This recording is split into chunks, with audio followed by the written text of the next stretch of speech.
Assalamualaikum warahmatullahi wabarakatuh. Eh, Para yang terhormat Bapak dosen, perkenalkan di sini saya untuk menyampaikan tentang sumber hukum Islam yang masih diperselisihkan. Yang mana di sini ada 6 hal yang kami sampaikan. Yang pertama adalah syar'u man qablana, yang kedua qaul sahabi, yang ketiga maslahah al-mursalah, yang ketiga al-istihsan, kelima itu al-urf, dan keenam adalah al-istishab. Yang pertama adalah syar'uman qablana. Syar'uman qablana itu adalah hukum yang berlaku sebelum diutusnya Nabi Muhammad SAW, atau bisa dikatakan juga sebelum Islam muncul. Contohnya dalam hal ibadah seperti halnya puasa. Kemudian dalam hal muamalah itu seperti halnya muzara'ah, mukhabarah, salam, musyarakah, dan juga lain-lain. Artinya segala sesuatu yang sudah ada sebelum zaman Nabi Muhammad dan masih bisa diberlakukan. Adapun syarat penerapannya yaitu selagi itu bisa dipakai selagi tidak ada dalil yang menasakh atau menghapusnya dengan dalil yang baru, baik itu dari Al-Quran maupun dari Sunnah. Yang kedua yaitu qaul sahabi. Qaul sahabi itu adalah pendapat sahabat tentang suatu hukum yang tidak dinisbatkan kepada Rasulullah SAW. Sebagai contoh qaulnya Umar, yang pertama bahwa kejahatan terhadap binatang itu didenda seperempat dari harga binatang tersebut. Contoh yang lain dalam seperti jual beli al-inah yang dikatakan buruk oleh Sayyidah Aisyah radhiyallahu anha. Adapun kehujahan qaul sahabi ini menurut Imam Malik dan Ibnu Hambal menyatakan bisa dijadikan hujah. Sementara menurut jumhur Asy'ariyah dan juga Mu'tazilah ini tidak bisa. Yang ketiga adalah maslahah al-mursalah. Maslahah al-mursalah ini adalah maslahat atau kebaikan yang belum disyariatkan dengan hukum tertentu untuk melaksanakannya. Contohnya seorang gadis yang berbuat zina tidak diasingkan karena pengasingan bisa menimbulkan bahaya bagi gadis tersebut. Ya, dan tidak ada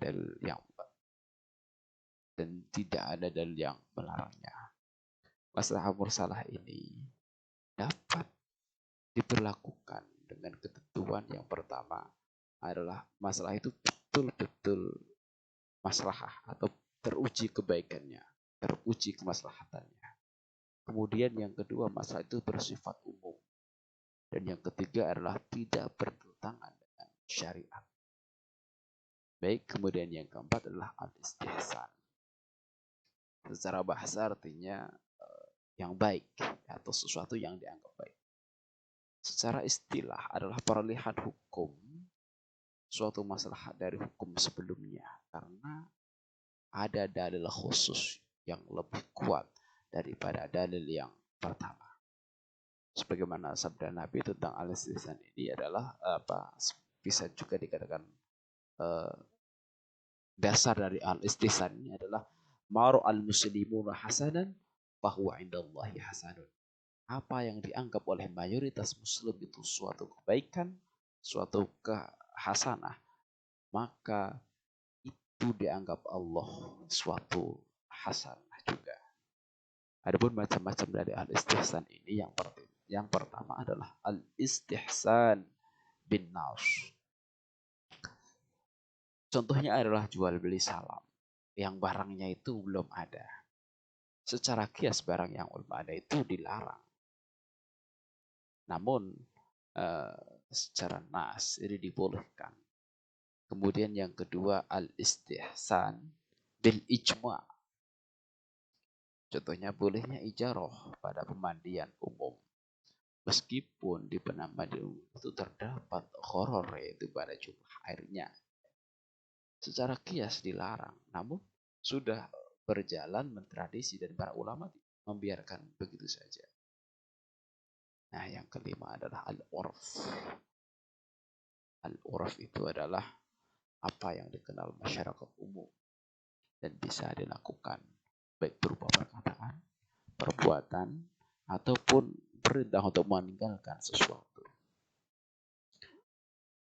Urf bisa dikatakan hujjah dengan syarat-syarat. Yang pertama yaitu bersifat umum dan sering terjadi, sering dilakukan. Yang kedua, bersifat mayoritas, bukan minoritas. Yang dikatakan urf bisa dijadikan suatu hukum kalau ini berlaku secara mayoritas. Yang ketiga, mengikat, dilakukan oleh masyarakat. Yang keempat, tidak bertentangan dengan dalil syar'i. Ini jelas yang paling pokok. Dan yang terakhir, tidak bertentangan dengan tradisi lain dalam satu daerah yang sama. Yang terakhir adalah al-istishab. Istishab adalah menghukumi sesuatu yang ada saat ini dengan hukum yang terjadi pada masa lalu. Hal tersebut boleh dilakukan kecuali ada dalil yang menunjukkan perubahan kondisi tersebut. Macam-macamnya, ada 4 di sini.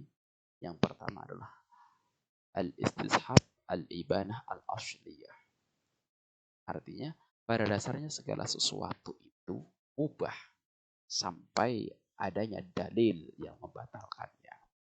Dalam istilah kaidah al-fiqhiyah disebutkan bahwa al-aslu fil asya' al-ibahah hatta yadullu ad-dalilu ala tahrimihi. Asal segala sesuatu itu mubah, boleh sampai ada dalil yang melarangnya. Ini al-istihab al-ibanah al-asliyah. Yang kedua, ini al-istihab al-bara'ah al-asliyah. Artinya pada dasarnya manusia itu terbebas dari suatu hukum sampai ada yang menunjukkan keharusannya. Sebagai contoh, pada dasarnya manusia itu terbebas daripada hutang.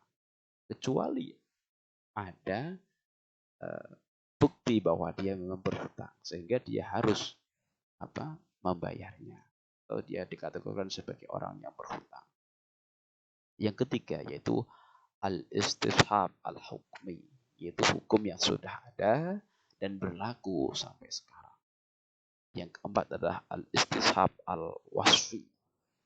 Artinya pada dasarnya anggapan sifat yang ada tetap ada sampai ada dalil atau bukti yang merubahnya. Satu contoh kita, misalkan kita lupa ini saya sudah batal atau belum. Nah, pada dasarnya sebelum ini kan kita masih ingat kita sudah wudhu. Dan hal yang membatalkan ini diingatan kita tidak ada. Maka pada dasarnya kita adalah dalam kondisi suci. Kecuali ketika kita ingat, ternyata tadi saya sudah kentut. Nah, maka pada saat itu pula hukumnya kita adalah sudah batal. Karena ada dalil yang menunjukkan bahwa kita sudah batal. Seperti itu. Nah, baik, terima kasih. Syukran kasiron. Assalamualaikum warahmatullahi wabarakatuh.